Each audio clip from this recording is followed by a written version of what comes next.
Welcome everyone. I'm excited to welcome you to today's presentation. Today we'll be exploring a very important topic, Shirk Al Ibaadah. This is the first slide, which serves as our cover, featuring the title and the copyright information.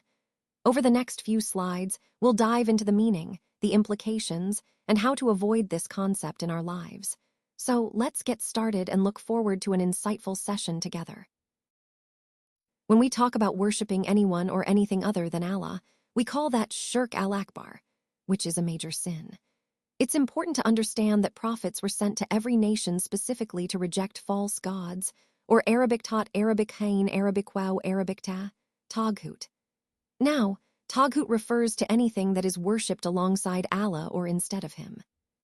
When we learn to love Allah, SWT, it's expressed through obeying him. True love for the Prophet Piba comes from loving the message he brought. And of course, we need to love Allah and the Prophet Piba more than anything or anyone else. The Prophet Piba also warned us saying, "The worshipper of Dharam will always be miserable," which reminds us that material things shouldn't take the place of our devotion to Allah. So what does that mean for us?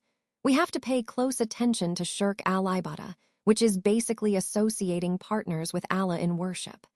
Because if we don't, it goes completely against the purpose of our creation, which is to worship Allah SWT alone.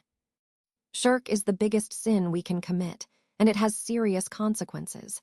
It cancels out all good deeds and, more gravely, guarantees a place in hellfire. That's why understanding and avoiding shirk is so crucial for our faith and our salvation. Today, I want to highlight a powerful verse from Tawbah, verse 31, which states, "They have taken their rabbis and monks as lords besides Allah." This verse points to a significant issue, how people sometimes elevate religious figures to a status that can be akin to worship. Now, to understand this better, let's look at a hadith recorded by Imam Ahmed, Tirmidhi, and At-Tabari. It involves Adi bin Hatim, who was originally a Christian. He fled to Ash-Sham, and his sister encouraged him to become Muslim. When Adi approached the Prophet, he noticed the Prophet wearing a silver cross. He recited the verse I mentioned earlier, implying that they did not worship these figures directly. But the Prophet clarified something very important.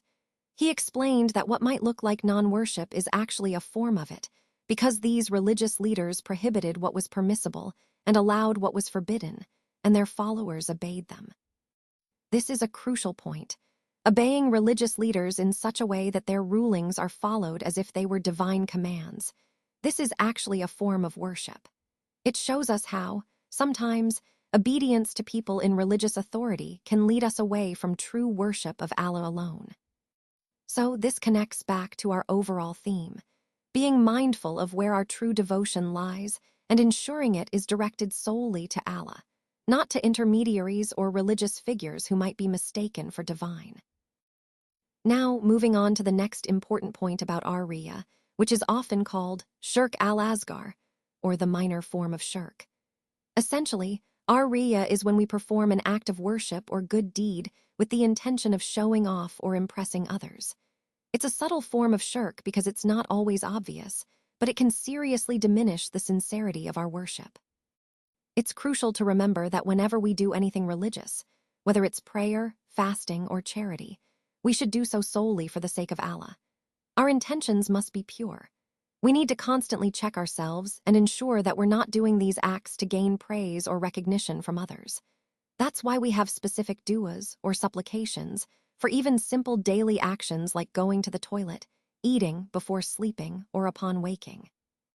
These du'as help us turn our everyday routines into acts of worship, keeping our intentions aligned with Allah's pleasure. Now, it's important to realize that shirk isn't always obvious. It's often more hidden than we might think. Imagine something as small and sneaky as a black ant crawling on a black stone in the middle of a dark night. That's how hidden shirk can be.